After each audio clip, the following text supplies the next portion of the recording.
आवाज ठीक है।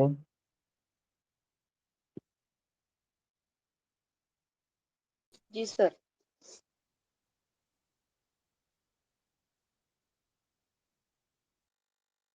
हरिओम।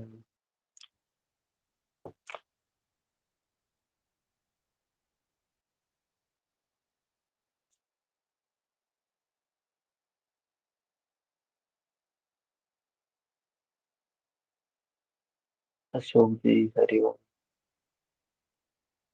तो हम सभी आज 11वां अध्याय समाप्त कर लेंगे।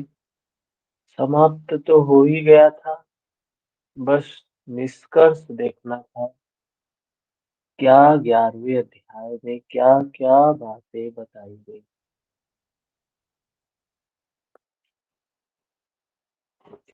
बहुत महत्वपूर्ण चीजें देखने में आई 11वें अध्याय में। भगवान कृष्ण और अर्जुन के बीच में काफी महत्वपूर्ण संवाद हुआ, जिसमें हमने देखा कि भगवान कृष्ण ने अपने स्वरूप का दर्शन करवाया और इसी है और इसी स्वरूप में सबको मिलना है। तदा द्रष्टु स्वरूपेव स्थानम। विद्या जी हरिओम।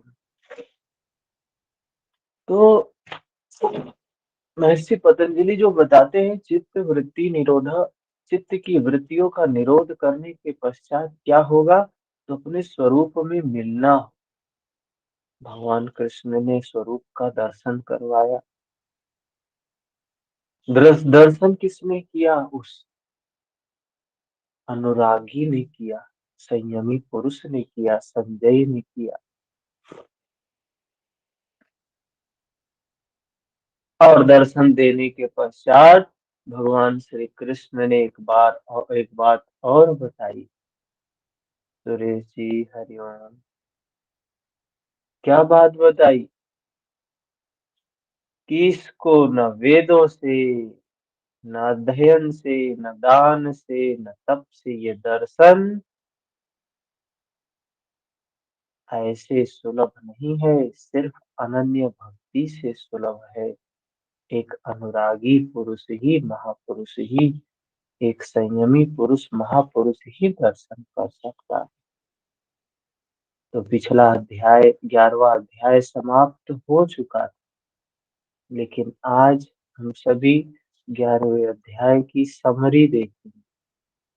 समरी, क्या क्या कंक्लूजन हुआ, निकला क्या 11वें अध्याय को मतने के पश्चात। सारे वेदों से उपनिषद विभाजित हुए हैं और उपनिषदों का जो सार है ना, मक्खन है, वो है श्रीमद् भगवत गीता। भगवान श्री कृष्ण की वाणी, धर्म की वाणी, धर्म ग्रंथ है, योग ग्रंथ है। और हम सभी सौभाग्य से योग के मार्ग पर चलने वाले। इस 11वें अध्याय का सार क्या है? तो इस अध्याय के आरंभ में अर्जुन ने कहा, भगवान, मैं आपकी विभूतियों को विस्तार से सुना, जिससे मेरा मोह नष्ट हो गया, अज्ञान का शमन हो गया। बात आती है कि ये विभूतियां क्यों आती हैं?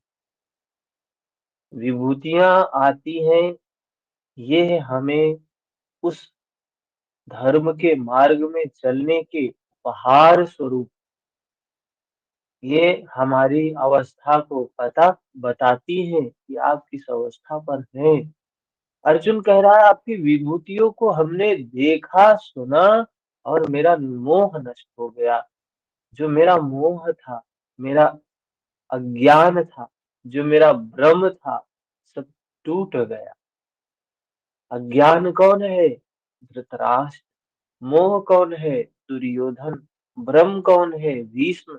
अर्जुन कह रहा है, एक अनुरागी का भ्रम अज्ञान, मोह सब कब नष्ट होता है? जब दर्शन होता है। और हम तो दर्शन करने जाते हैं, कहाँ पर जाते हैं? देवी जी का दर्शन करने गए, किसी देव का दर्शन करने कहाँ गए हैं? अरे बड़ी दूर गए, बड़ी दूर गए। और दर्शन करके आते हैं तो न मोह नष्ट होता है, न ज्ञान नष्ट होता है, न भ्रम नष्ट होता है, बल्कि और अज्ञान बढ़ जाता है। आवरण के ऊपर एक और आवरण चढ़ा दिया। और वापस आते समय द्वेष, दुर्भावना वहां के पंडों के प्रति, वहां के लोगों के प्रति देखा होगा आप लोगों ने, कैसे कैसे लोग करते हैं। अरे लूटने वाले हैं सब, राक्षस बैठे हुए हैं यहाँ पर, ये नहीं करने देते। हमने तो ऐसे ऐसे देव स्थानों पे देखा है, मतलब देखने के बाद उनकी स्थिति लगता है पूरा ये राक्षस स्वरूप में यहाँ बैठे हुए हैं, जो दर्शन नहीं करने देते, जिनका उद्देश्य होता है कितना पैसा ले लिया जाए, जो लोग आए हैं इनका कितना शोषण कर लिया जाए। तो हम भी कहीं न कहीं जी। गलत मार्ग पे, अपने सही मार्ग पे जा रहे होते तो ऐसी अवस्था आनी ही नहीं थी। और सही मार्ग पे जो लोग तीर्थ करके आते हैं गुरुजी, उन लोगों में एक अलग तरह का अक्कड़ हो जाता है, मैं देखता हूँ। और यहाँ एक अहंकार से ईगो। भरे रहते हैं कि मैं तीर्थ करके आऊँ, बिल्कुल। मुझे अलग विशेष में रखो, हम्म, अब हम्म। इज्जत दो मुझे। तो ये एक अज्ञान का आवरण हमने चढ़ा लिया। जबकि अर्जुन क्या कह रहा है? भगवान, दर्शन के उपरांत मेरा अज्ञान नष्ट हो गया, मेरा मोह नष्ट हो गया, मेरा भ्रम नष्ट हो गया। किंतु जैसा आपने बताया कि मैं सर्वत्र हूँ, इसे मैं प्रत्यक्ष देखना चाहता हूँ, प्रत्यक्ष देखना चाहता हूँ। यदि मेरे द्वारा देखना संभव हो तो कृपया उसी स्वरूप को दिखाइए। गंगा के पास कोई जाए और प्यासा रह जाए, हो सकता है क्या? अरे भगवान धर्म के समीप खड़ा है, अर्जुन अनुरागी, कोई अनुरागी महापुरुष कहा गया है। गोस्वामी तुलसीदास जी ने बड़ी सुंदर बात कही है, जो इच्छा करिहु मन माही, हरि प्रसाद कछु दुर्लभ ना। लेकिन एक बात और कही है कि मन तो बहुत कुछ इच्छा करता है, मन की इच्छाएं पूरी नहीं की जा सकती है। लेकिन अगर मन की इच्छा धर्म संगत हो, सदमार्ग वाली हो, उस अवस्था पर हम अर्जुन के स्थिति में हो, तो जो इच्छा करी हो मन माही, हरि प्रसाद कछु दुर्लभ नाहि। सारी इच्छाएं पूर्ण होती है अगर हम धर्म के मार्ग पे हैं, सच में धर्म के मार्ग पे है तो। रेखा जी हरिओम। अगर धर्म के मार्ग पे नहीं है, कुरीतियों के मार्ग पे हैं, भ्रम के मार्ग पे हैं, अज्ञान के मार्ग पे हैं, तो हमारा मन तो इच्छा करता ही जाएगा, कुछ पूरी होगी नहीं, अनचाही होगी, मनचाही होगी नहीं, पूरे जीवन दुखी रहेंगे। और दुखी रहेंगे भी और दुखी करेंगे भी। जिसके पास जाएंगे उसको भी दुखी करेंगे, उसको भी व्याकुल करेंगे, उसको भी अशांत करेंगे। तो धर्म के मार्ग में चलना है। ये मनुष्य शरीर मिला है इसीलिए कि धर्म के मार्ग पर चले। अर्जुन कह रहा है अगर मैं देख पाने में समर्थ हूँ, कृपया करके मुझे दिखाएं। अरे भगवान श्री कृष्ण कहते हैं कि मेरा सबसे प्रिय कौन है? मेरा सबसे प्रिय है जो अनपेक्षा, अपेक्षाओं से रहित हो गया। अर्जुन की इच्छा है, लेकिन अर्जुन की इच्छा धर्म संगत है। अर्जुन की इच्छा धर्म संगत है और भगवान श्री कृष्ण को अर्जुन प्रिय है, सखा है। अर्जुन भगवान का सखा है, अनन्य सेवक था। अनन्य सेवक किसी और को नहीं मान रहा है, सिर्फ भगवान को। तो जब हम भी उस धर्म के प्रति ऐसे आरूढ़ हो जाएंगे जैसे अर्जुन था, तो एक दिन भगवान हमारे सामने इसी स्थिति में होंगे। सर्वत्र उनका स्वरूप दिखाई देगा। प्रकृति के हर तत्व में वो स्वरूप दिखाई देगा। योगेश्वर श्री कृष्ण ने कोई प्रतिवाद ना कर तुरंत दिखाना प्रारंभ किया कि अब मेरे ही अंदर खड़े सप्तऋषि, भगवान श्री कृष्ण ने दिखाया कि इस धर्म के अंदर ही ये 7 ऋषि हैं। उनसे भी पूर्व होने वाले ऋषियों को देखा, ब्रह्मा विष्णु को देखा, सर्वत्र फैले मेरे तेज को देख।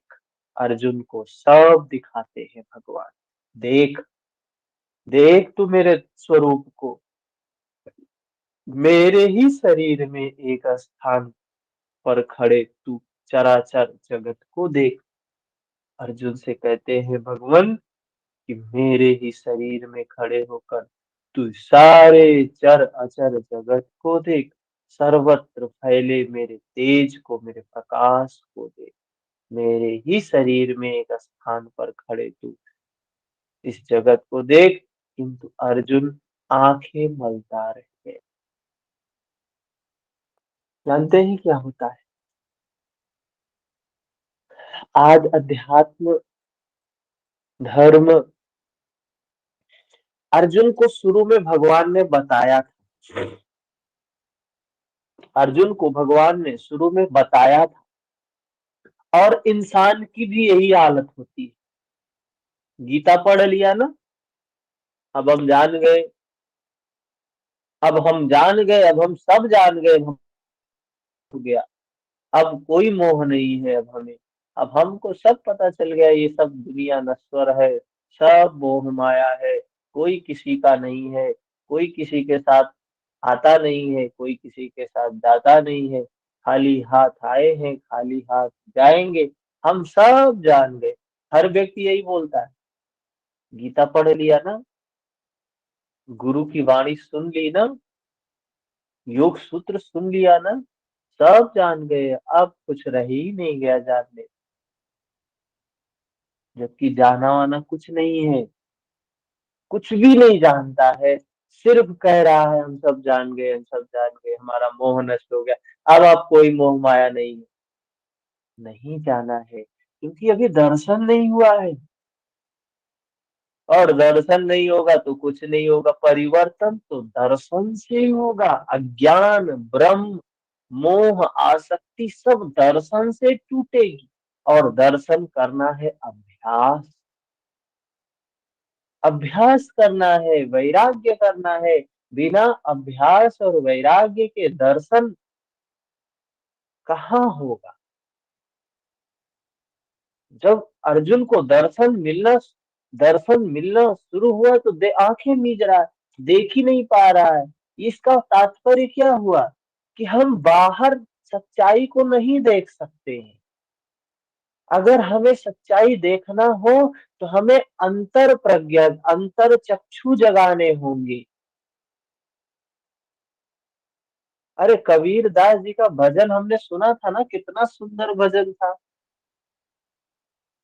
घूंघट के पट खोल रे, तुम्हें पिया मिलेंगे। घूंघट के पट खोल, ये कौन है घूंघट, कौन है पट, और कौन है वो पिया? घूंघट ये आवरण है, पर्दे हैं, संस्कार हैं। और घूंघट उतरेगा तो कोई ना कोई देखेगा ना, देखने वाला होगा कोई ना कोई। जब तक ये आवरण है, जब तक ये पट है, ये बाहर की दुनिया देख रहे हैं, तब तक वो पिया नहीं मिलेगा।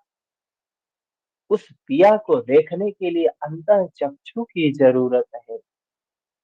अंतःचक्षु से हम उस पिया का दर्शन कर सकते हैं। तो जब अर्जुन आंखें मीचने लगा तो भगवान ने उसे दृष्टि दी। इसी प्रकार योगेश्वर श्री कृष्ण 3 श्लोकों तक अनवरत दिखाते गए। भगवान श्री कृष्ण ने अर्जुन को दिखाया, किंतु अर्जुन को कुछ भी दिखाई नहीं पड़ा। क्यों नहीं दिखाई पड़ा? क्योंकि घूंघट के पट थे, पट उतरे नहीं थे। कबीर कह रहे उतार इन पट को, पर्दों को खोल, दर्शन मिलेगा।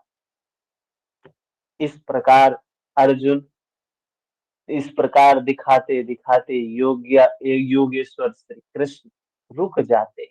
कहते हैं अर्जुन, इन आंखों से तू मुझे नहीं देख सकता है। कबीर भी कह रहे तू नहीं देख पाएगा, इसको उतार, इन पर्दों को। ज्योति क्या है? अभी हमारे साथ विद्या जी हैं, बड़ा अच्छा गाती है, सुना सकती है क्या? डिस्टर्ब ना हो कोई तो आसपास में। नहीं, डिस्टर्ब का नहीं है। गला थोड़ा ये फिर भी कोशिश करती हूँ। हाँ, 2 लाइन बस। जी। गला ठंड लग गई है ना। चलो, हाँ, ठीक, हाँ। कोशिश करती हूँ भैया। चलिए ठीक है, कोई बात गाती हूँ।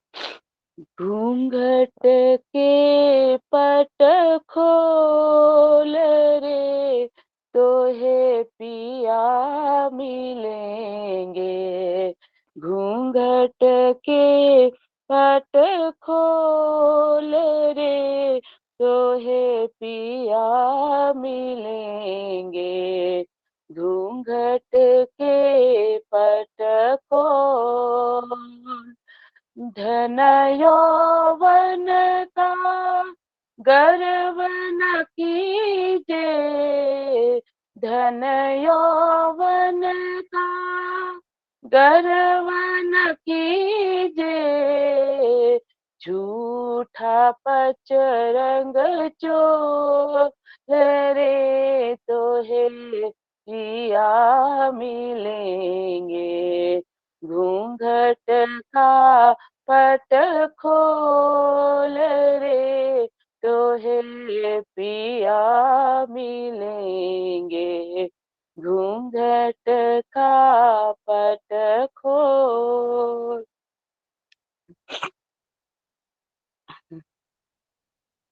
बहुत सुंदर। ये भजन पूरा योग है, पूरा योग है।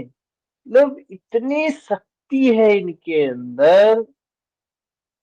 कबीर, तुलसी, रविदास, रसखान, ऐसे ऐसे लोग हुए हमारे इस धरती पर, जिन्होंने इतने बड़े ग्रंथ को बस थोड़े से शब्दों में समा दिया। सोचिए, समंदर कह क्या रही है इस सब, ये 4 पंक्तियों में कितनी बड़ी बात बोल। बहुत सुंदर भजन है, आप सभी सुनिएगा। पूरा योग दिखाई देता है, पूरा योग दिखाई देता है। ये इसका अंदर 2 लाइन ज्योति जो है जलाने भैया, की वो तो बात और भी करते हैं। अच्छा है। इसका जो हम्म 2 लाइन और भी है, हम्म। घट घट में है। घट घट हाँ में वो साई रमता। घट घट में वो साई रमता। कटुक वचन मत बोल रे, तो हे पिया मिलेंगे। घूंघट का पट खोल रे, तो है पिया मिलेंगे। सुन महल में दिया ना बारिए। सुन महल में दिया बारिए। आसन से मत डोल रे, तोहे पिया मिलेंगे। आसन से मत डोल रे, तोहे पिया मिलेंगे। जाग जुगत सो रंग महल में, जाग जुगत सो रंग महल में, पिय पायो अनमोल रे, तोहे पिया मिलेंगे। जाग जुगत मन मोल रे, तोहे पिया मिलेंगे। कहत कबीर आनंद भयो है, कहत कबीर आनंद भयो है। बाजत अनहद ढोल रे, तोहे पिया मिलेंगे। घूंघट का पट खोल रे, तोहे पिया मिलेंगे। घूंघट का पट खोल। धन्यवाद बहुत भैया। सुंदर, बहुत सुंदर। क्या है? आसन से मत डोल, तूने मंदिर दिया जला के। ये मंदिर, हमारा शरीर ही मंदिर है। हम कहाँ बाहर भटक रहे हैं, पत्थरों में कहाँ भटक रहे हैं बाहर। इस सूने मंदिर में अंदर में अंधकार है, अंदर में प्रज्ञा का दिया जला, अंदर में दिया जला के बैठ, आसन से मत डोल रे। देख उसे, उसका दर्शन कर, इस शरीर इस काया में कह रहे हैं। और अर्जुन को भी देखता है तो अर्जुन को भी पूछते क्या दिखा, तो बोल शरीर दिखता है उसे, मनुष्य शरीर में ही दर्शन होता है। कहाँ भटक गए, अध्यात्म का स्वरूप कहाँ चला गया। संत ऐसे जन्म, ऐसे समय समय पर संतों ने अवतार लिया, जन्म लिया, समाज को एक मार्ग दिखाने के लिए। समय समय पर संतों का, महापुरुषों का जन्म होता है। वो सिर्फ भटके हुए लोगों को दिशा दिखाने के लिए आते हैं। उन्होंने बताया एक छोटी सी, बस इतने गीत में कितनी बड़ी बात उन्होंने बता दी, पूरी गीता इसमें दिख रही है। अर्जुन आंखें मीचता रह गया। हम बाहर बाहर खोज रहे हैं, बाहर भगवान मिल जाएंगे, बाहर भगवान मिल जाएंगे, कहीं बाहर नहीं है, वो तो मेरे भीतर ही है। अर्जुन के सामने तो भगवान श्री कृष्ण खड़े ही थे, फिर आंखें क्यों मीच रहा था वो। हम दर्शन करने जाते हैं मंदिर में, दर्शन करके आते हैं, कुछ नहीं मिलता है, और अर्जुन के सामने भगवान स्वयं साक्षात खड़े, फिर भी आंख मीच रहा है। क्यों मीच रहा है? अपनी बुद्धि से तू मुझे नहीं परख सकता है। अर्जुन कह रहे हैं भगवान श्री कृष्ण कह रहे हैं बुद्धि से नहीं देख पाएगा, और हम बुद्धि से ही देखते हैं। कितना चालाकी करते हैं, लाइन लगी हुई है, भैया इधर से जाते हैं, उधर से जाते हैं, और तो और 3 4 कैटेगरी बनी हुई है। ये इतना रुपए लगेगा तो इतना देर में दर्शन होगा, इतना रुपए लगेगा, मतलब पैसे की बात जहां आ गई, फिर धर्म कहाँ रह गया, वहां गायब हो गया फिर वहां। भैया वीआईपी लाइन है, डायरेक्ट मोदी जी आएंगे, 5 मिनट में बाबा विश्वनाथ का दर्शन करके निकल जाएंगे। तो क्या दर्शन किया उन्होंने? कुछ दर्शन नहीं हुआ है, सिर्फ खुद भी भ्रम में है आदमी, और पूरी दुनिया को भी भ्रम में कर रहा है, भ्रमित कर रहा है, धर्म के नाम पे, अध्यात्म के नाम पे। गीता में कहीं ये बातें लिखी गई है? कहीं नहीं दिखी है। दर्शन की बात जहां आई तो क्या आई, लेखा जी? भैया जब क्या कुछ दर्शन कहना करते है? हैं हम, हाँ मेरी आवाज आ रही है। हम्म। जब हम किसी भी मंदिर में जाते हैं दर्शन करने, तो हम्म। हम जैसे भी मूर्ति के सामने जाते हैं, जाने के बाद हाथ जोड़ते हैं तो अपने आप ही आंखें बंद कर लेते हैं। वो बाहरी दर्शन अलग होता है, लेकिन हमें अपनी कोई मन की बात रखनी होती है, सुकून या शांति चाहिए होती है, तो उसके लिए आंखें बंद तो करता ही है ना इंसान। असली दर्शन तो तभी हो पाता है, उसको सुख और वो सुकून तो तभी मिल पाता है जब आंखें बंद करता है, मंदिर थोड़ा में भी जाके। आपका आवाज कट रहा है, लेकिन हो सकता है मैं शायद प्रश्न समझ रहा हूँ। देखिए क्या है, भगवान श्री कृष्ण ने भी बताया है कि सब सारा खेल श्रद्धा का है। जिसमें तुझे श्रद्धा हो जाएगी, उसमें तुझे दर्शन होगा, तुझे परिणाम भी प्राप्त होगा। श्रद्धा के कारण हो रहा है, किसी चीज में कोई शक्ति नहीं है।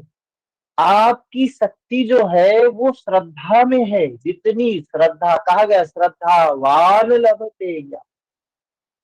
आपकी एक मूर्ति है, उसमें आपकी श्रद्धा है, आपको वहां ईश्वर दिखाई देगा, आपको वहां से परिणाम भी दिखाई देगा। वही मूर्ति है, कोई दूसरा व्यक्ति है, उसको श्रद्धा नहीं है, उसको कुछ नहीं प्राप्त होगा, उससे कुछ नहीं प्राप्त होगा, उससे एक्सपेक्ट भी नहीं कर रहा है, वो श्रद्धा भी नहीं है उसकी।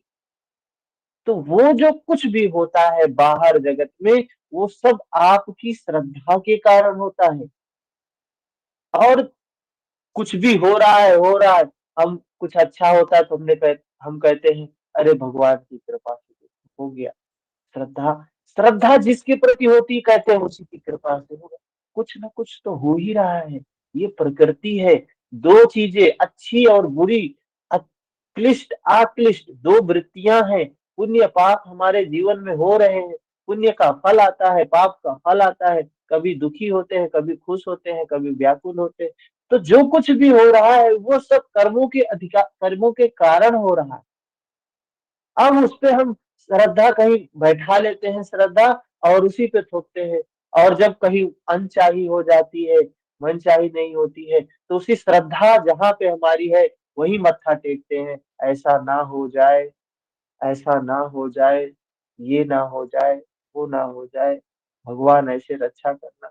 एक श्रद्धा, सिर्फ वो है, श्रद्धा ही है, और कुछ भी नहीं है। भगवान कृष्ण ने स्पष्ट इस बात को बताया कि आपकी श्रद्धा जैसी होगी, जितनी होगी, आपको प्राप्ति वैसी ही उतनी ही होगी।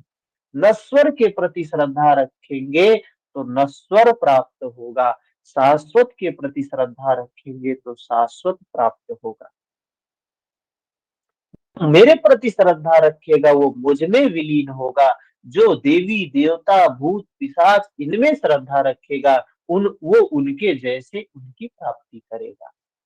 तो आपकी श्रद्धा किसमें है? शायद यही प्रश्न था, ऐसे ही कुछ था। लेखा जी आपकी आवाज नहीं आ रही।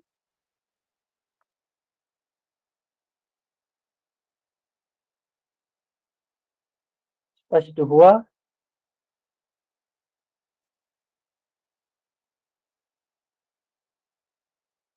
फिर भगवान श्री कृष्ण अर्जुन से कहते हैं, तू मुझे बुद्धि से नहीं देख सकता है। कोई व्यक्ति गीता पढ़ ले, उपनिषद पढ़ ले, वेद रट ले, सारा ज्ञान हो जाए, लेकिन सोचे भगवान का दर्शन कर लिए, नहीं करा है, नहीं करा है, बिल्कुल नहीं हुआ है उसे। भगवान श्री कृष्ण कह रहे हैं तुझे दृष्टि, कौन सी दृष्टि देते हैं? और कबीर भी इस भजन में बोले उस दृष्टि के बारे में। वो ज्योति जला, अंदर प्रज्ञा जला के बोला है, सूने मंदिर दिया जला के, आसन से मत डोल रे। उस अंतर ज्योति को जला, और जब वो अंतर ज्योति जलेगी तो प्रकाश होगा, सब कुछ दिखाई देगा। अर्जुन के अंदर प्रकाश नहीं था, तो भगवान श्री कृष्ण ने उसे दृष्टि दिया, वही प्रकाश दिया जलाया। भगवान तो सामने ही खड़े थे। अर्जुन ने देखा, वास्तव में देखा देखने के पश्चात क्षुद्र त्रुटियों के लिए क्षमा याचना करने लगा। दर्शन जब होता है तो व्यक्ति का जब अहम टूटता है, जब अज्ञान टूटता है, भ्रम टूटता है, मोह खंडित होता है, तो व्यक्ति बहुत बहुत बहुत ग्लानि से भरता है। अरे मैं किस नश्वर के प्रति इस तरीके से व्याकुल रहता था, मैं किस नश्वर के प्रति इस तरीके से लोगों को व्याकुल करता था।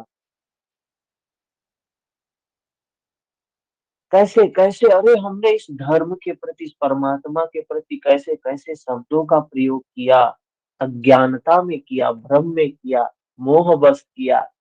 उदाहरण देता है, मैंने कभी आपको कृष्ण कहा, कभी कहा यादव कहा, कभी सखा कहा, इसके लिए आप मुझे क्षमा करें।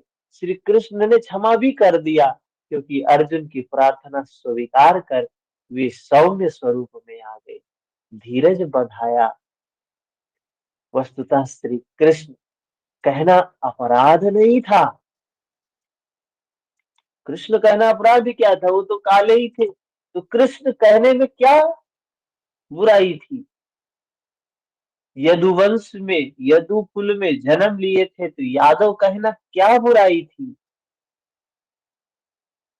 श्री कृष्ण स्वयं भी अपने सखा मानते थे अर्जुन को, तो सखा कहने में उसे क्या बुराई थी। वास्तव में प्रत्येक साधक, प्रत्येक महापुरुष को पहले ऐसा ही समझते। कुछ उन्हें रूप और आकार से संबोधित करते हैं, कुछ उनकी वृत्ति से उन्हें पुकारते हैं, कुछ उन्हें अपने ही समकक्ष मानते हैं। अरे कबीर भी तो बोलते हैं, कभी हरि कहते हैं, कभी पिया कहते हैं, कभी साईं कहते हैं, कभी अल्लाह कहते हैं, कभी राम कहते हैं। हाँ, अब हम लड़े उन सब में कि ये मेरा ये तेरा, क्या है ये मूढ़ बुद्धि। इंसान क्या कर सकता है।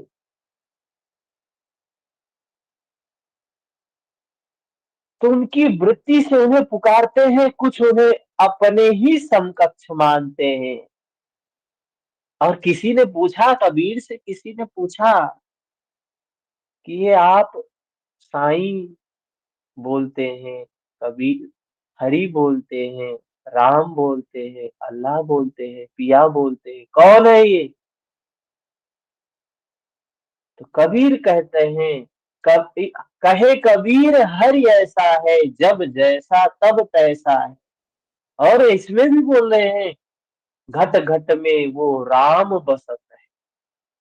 वो साईं घट घट में वास करता, हर जगह है। और जो जब जैसा तब तैसा है वही राम है। उसकी सच्चाई यही है कि जो सच सच ही है, उस क्षण की सच्चाई ही है राम। जो रम रहा है, जो संपूर्ण प्रकृति में रम रहा है, वही राम है। और हम राम को छोड़कर राम के नाम पर क्या कर रहे हैं, युद्ध कर रहे हैं, मार काट, राजनीति कर रहे हैं। कहाँ जाएगा देश। राम राज्य की बात कर रहे हैं, राम राज्य लाएंगे। राम को पहले धारण करें तो राज्य खुद ही आ जाए, उसको लाना नहीं पड़ेगा। अंदर में प्रज्ञा जगाएं, राम राज्य खुद ही आ जाएगा। कोई व्यक्ति आज जो धर्म का स्वरूप हो गया है, वो बाहरी बाहरी दिखावा हो गया, बाहरी बाहरी आडंबर हो गया। धार्मिक कौन है, जो भगवा चोला पहन लिया, नाम के आगे भी कुछ सम्मानजनक की ऐसे शब्द लगा लिए, नाम के पीछे भी ऐसे कुछ शब्द लगा लिए, जिसके पीछे ढेर सारे फॉलोअर हो। यही लोग क्या है, योगी है।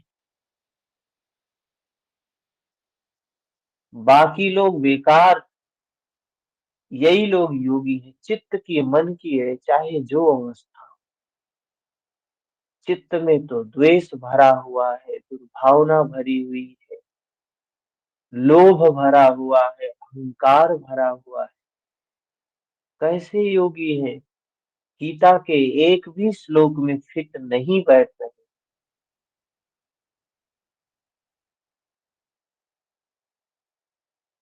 तो अर्जुन माफी मांगता है भगवान से, क्षमा कर दी आप, और क्षमा करने योग्य हूं, मैं आपका सखा हूं। मतलब वो ऐसे शब्दों के लिए वो क्षमा मांगता है।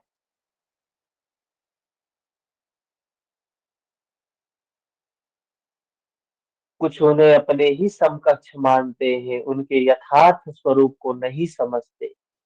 उनके अचिंत्य स्वरूप को अर्जुन ने समझा तो पाया कि वे न तो काले हैं, न गोरे हैं, न किसी कुल के हैं, न किसी के साथी हैं, इनके समान कोई है ही नहीं।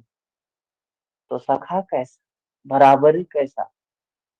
उस धर्म के समान, उस ईश्वर के समान, उस ब्रह्म के समान कोई है ही नहीं। और सखा तो जो बराबर होता है, समान होता है, उसे ही सखा कहते हैं।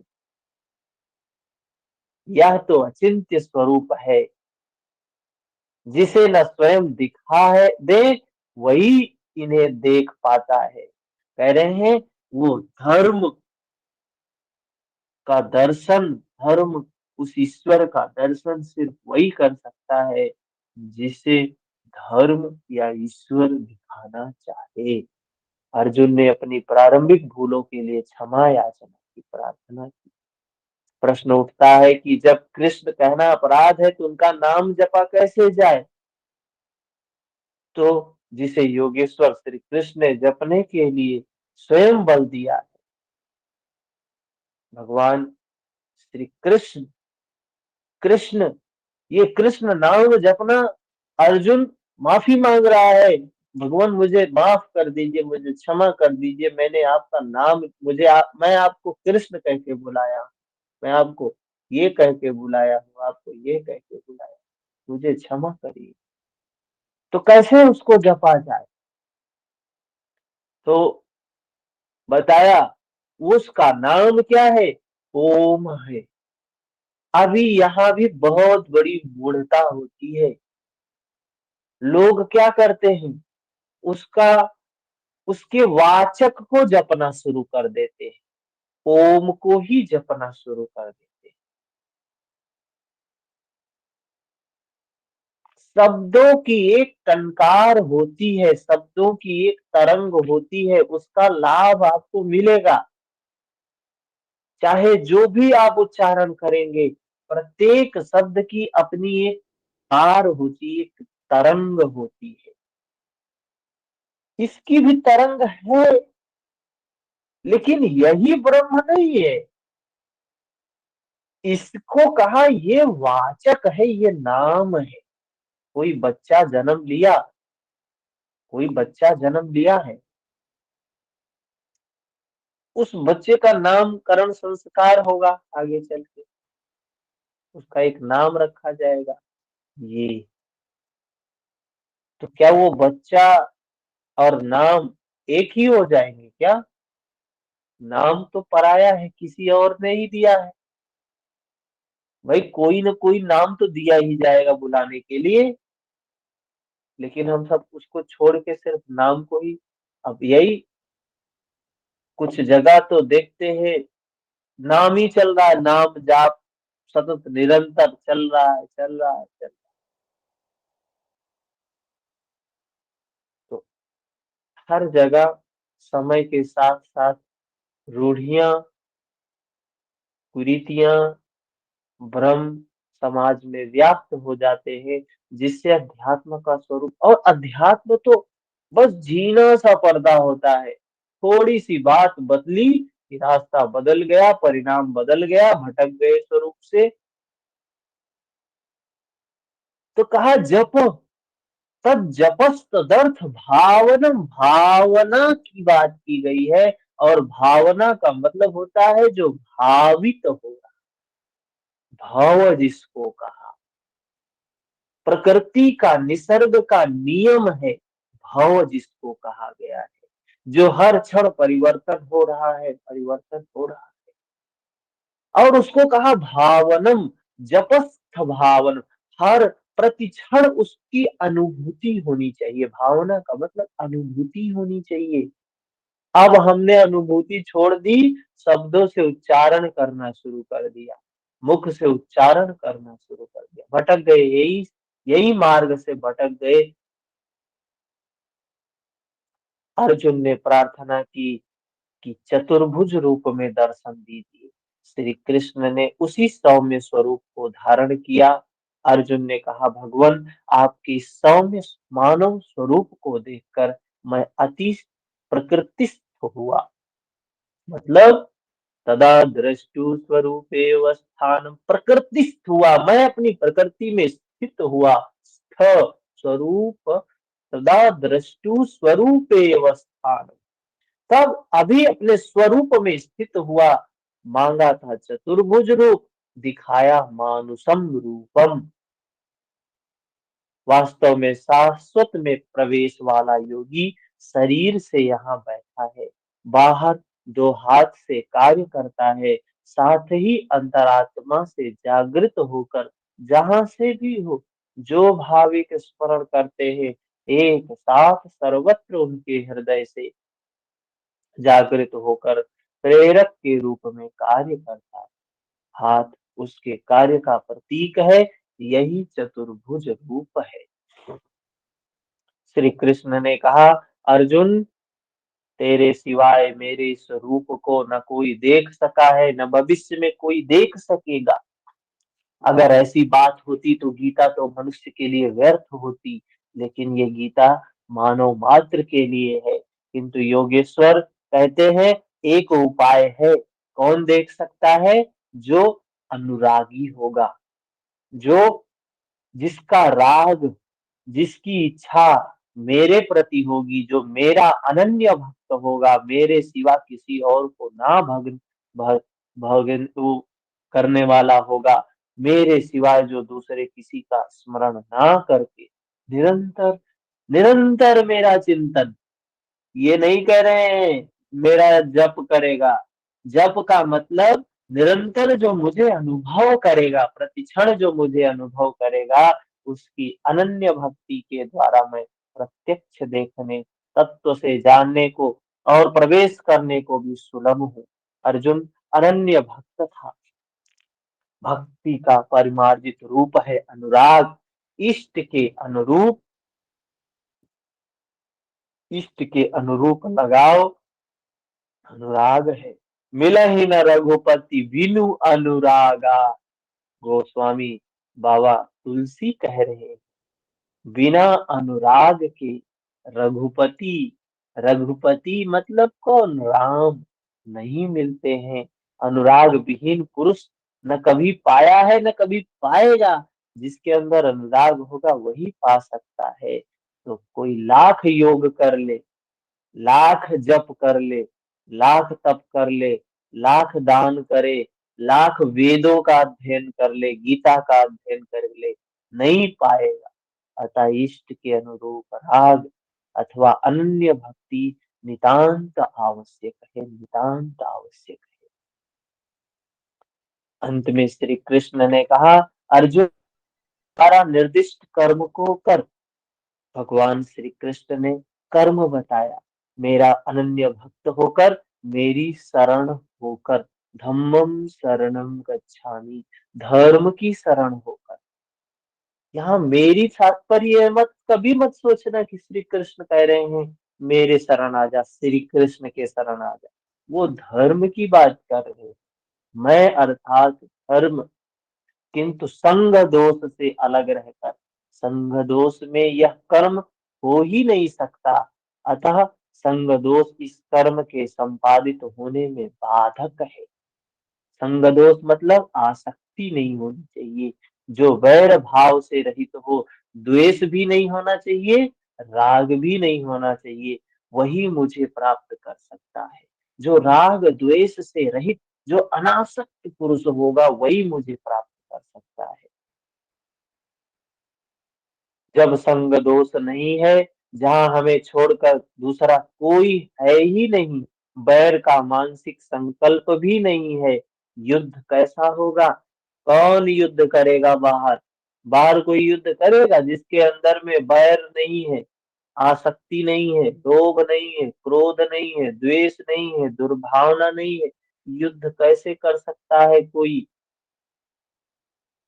भगवान श्री कृष्ण कह रहे हैं उस धर्म को, मैं को वही प्राप्त कर सकता है जिसके अंदर ये सब समाप्त हो गया।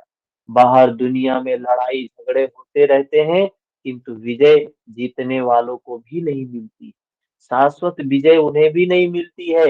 दुर्जय संसार रूपी शत्रु को असंगतता रूपी शस्त्र से काट कर परम में प्रवेश पा जाना ही वास्तविक विजय है, जिसके पीछे हार नहीं है, जो महावीर को मिली, भगवान बुद्ध को मिली। उस युद्ध के बाद कोई युद्ध नहीं है, वो अंतिम युद्ध है। इस वही कबीर भी कहते हैं, जा मरने से जग डरे सो मेरो आनंद, जा मरी हो सो क्या है पाई हो पूरन परमानंद। वो मृत्यु, वो युद्ध, वो मुक्ति जिसके बाद जन्म नहीं, जिसके बाद दुख नहीं है, जिसके बाद युद्ध नहीं है, वो अंतिम युद्ध है। तो इस अध्याय में पहले तो योगेश्वर श्री कृष्ण ने अर्जुन को दृष्टि प्रदान की, फिर अपने स्वरूप का, विश्व रूप का दर्शन करवाया। बहुत सुंदर चर्चा थी। 11वें अध्याय का सार देखा है हमने। बहुत से ऐसे लोग हैं जो नहीं सुन पाते हैं, तो ये 11वें अध्याय का अगर सार भी उनको हम भेज, सुन लो भाई, देखो क्या है, किस रूप में है। वैसे तो हमने इस 11वें अध्याय पे लगभग 5-7 दिन क्लास की है, 7 दिन की समरी देखा है, आज 7वें 8वें दिन। तो जो लोग पीछे की क्लास किए हुए हैं, हम रोज 2 4 5 6 7 8 श्लोक करते हैं, जैसे जितना हो सकता है। कोई बंधन नहीं है कि इतना ही करना है, जो हुआ सो हुआ, जितना हो सका उतना हो सका, चल रहे हैं, हर कदम कदम कदम कदम चलते जा रहे हैं, धीरे धीरे अपने अंतिम लक्ष्य पे पहुंच जाएंगे। एक कदम से यात्रा शुरू की थी, आज 11वें अध्याय को समाप्त कर लिए, कल 12वें अध्याय को। एक समय आएगा 18 अध्याय 700 श्लोक समाप्त, क्या स्थिति होगी अपनी? जहां पहले कदम पे थे, आज क्या स्थिति है? शायद अर्जुन के जैसे ही मना स्थिति, भाव भी बदल रहा है, विवेक थोड़ा थोड़ा बुद्धि के स्तर पे मन में चीजें साफ हो रही, लेकिन यही है कि निरंतरता होनी चाहिए। ये भी अभ्यास ही है। अरे अभ्यास, जब तक धर्म को सुनने का नहीं कर पाएंगे, जब तक पूरे तरीके से शुद्ध रूप में धर्म की बातों को सुन नहीं पाएंगे, प्रैक्टिस में उतर ही नहीं सकते, समझ ही नहीं पाएंगे तो कर ही नहीं सकते।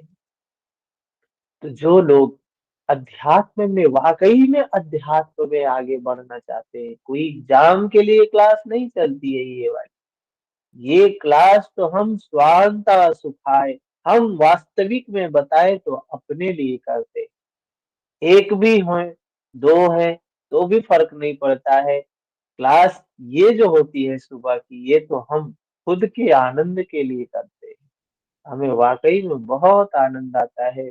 और ये भी विश्वास है कि आप सबको भी आता है, तभी आप सभी सुबह सुबह में ठंडी के समय, हाँ, उठ के सुन रहे हैं। नहीं तो बताइए, कितने लोग तो सो रहे हैं, 8 बजे उठेंगे आंख को मीचते हुए, तब तक सूर्य निकल चुका होगा, ये क्या क्या चीजें छूट चुकी होंगी। तो ऐसे लोगों को भेज सकते हैं जो अध्यात्म में रुचि रखते हैं, अपने आप को थोड़ा बहुत आध्यात्मिक मानते हैं कि हम अध्यात्म में चल रहे हैं, उनके लिए भी भला हो सकता है। शायद उनका पुण्य जागे, सुनने को मिले। शुद्ध रूप में धर्म की बातें बहुत कम सुनने को मिलती हैं, बहुत कम मिलती है। शुद्ध धर्म मिल जाए ये भी बड़ा भाग्य की बात होती है। शुद्ध रूप में धर्म सुनने को मिल जाए ये भी अपने आप में बहुत बहुत भाग्य की बात होती है। ये भी कहा आश्चर्य है, शुद्ध धर्म सुनने को मिले ये भी एक आश्चर्य। मनुष्य शरीर मिले बहुत बड़ा दुर्लभ है, और मनुष्य शरीर मिलने के बाद शुद्ध धर्म मिल जाए ये उससे बड़ा दुर्लभ। तो मनुष्य शरीर तो मिला ही है, धर्म भी मिल रहा है, आगे इस पर चलना शुरू करेंगे, अंतिम अवस्था भी प्राप्त हो जाएगी, पूरा जीवन सफल हो जाएगा। बहुत सुंदर। कंटिन्यू जुड़े, रोज जुड़े। ठीक है, कल से हम लोग 12वें अध्याय, द्वादश अध्याय पर चर्चा शुरू करेंगे। ठीक है, हरिओम हरिओम।